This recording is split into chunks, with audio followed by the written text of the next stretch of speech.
Hi guys, and welcome to Freckle Finance. Today I decided to do something slightly different. I decided to do a book review, and this is on the opposite of spoiled. So I don't have children yet or anything, but I thought this was a good book to read. Most people have children or plan to have children one day. I plan to have children one day, and I don't see any issues at all with planning ahead and being in a good mind frame for when I have children on how to teach them about finances. It's discussions that me and my boyfriend have had, like how are we going to handle some of this stuff, and this book covers a lot of it, and it kind of agreed with me on a lot of the stuff. Not everything, but you got to look at all sides of things. You have to look at different perspectives. So I'm just going to start this off by reading the first paragraph in the pamphlet because it does a good job of explaining what the book is about. So it says, "We may not realize it, but children are hyper aware of money. They have scores of questions about its nuances that parents often don't answer or know how to answer well.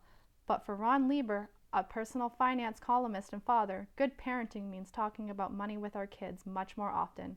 When parents avoid these conversations, they lose a tremendous opportunity, not just to model important financial behaviors, but also to imprint lessons about what their family cares about most." So from that paragraph description, you can see that this book would be attractive to me because he goes over what's important, and he's not just saying that you need to have lots of money or that when you're really poor you should lie to your kids. It's all about being honest with your kids and teaching them real stuff about money. And he goes over a lot about how parents tend to not want to answer these questions. They think their kids are too young, and then they become adults and they're lost and confused, and they don't even understand how much money is worth or that you need money to do things in life and all of that sort of stuff. So he has some tips and stuff about children of all ages about what you should do with your children to ensure that they understand money.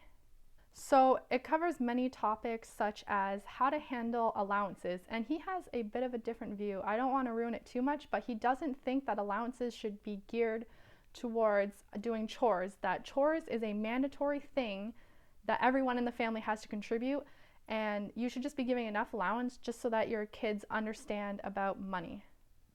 It also says things like you should be giving your children more financial responsibility as they get older.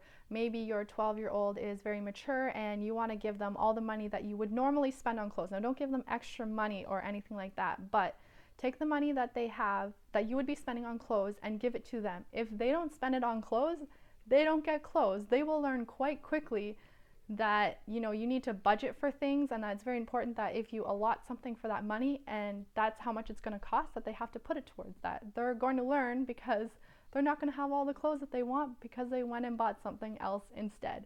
And as a parent, you're supposed to suck it up and watch it. It's going to be hard. You're going to want to help them, but he says don't.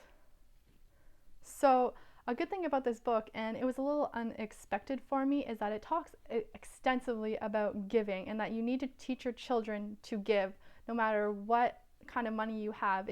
Especially if you have a lot of money, though, that you need to teach your children to give back. And if you have a lot of money, or if you're poor, or whatever it is, you need to expose your child to many different types of people's financial lives. If you can get them exposed to people who are more rich, maybe they'll see that money isn't the cause of happiness. Or if you do have money, expose your kids to people who have less money so they can feel grateful for what they have.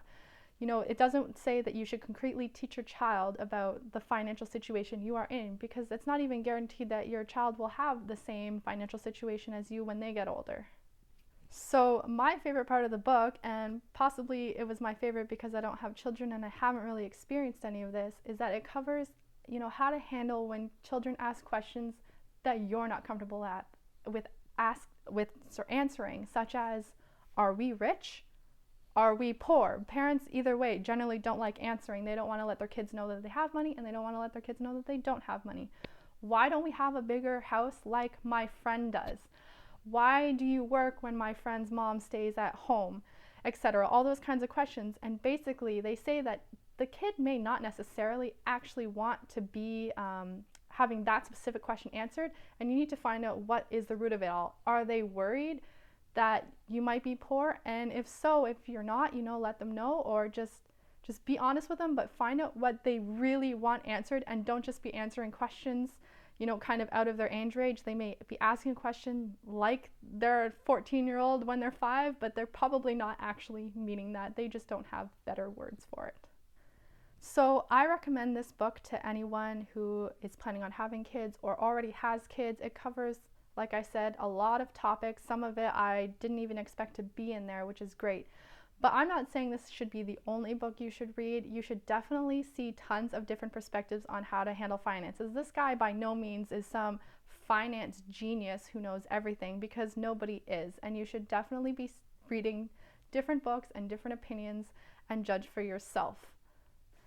So once again, the book is The Opposite of Spoiled, and it's by Ron Lieber. I would also recommend that you try to find this book at a library if you can. I am not going to recommend that you purchase this book. It's kind of expensive. But yeah, if you can find it somewhere, I recommend reading it. Lots of people give stars. I'm going to say 4 out of 5, but I'm not really that picky about books that much. I love reading, so. If you find these videos interesting and informative and you want to learn more, please click subscribe, as I will be uploading videos every Monday, Wednesday, and Friday.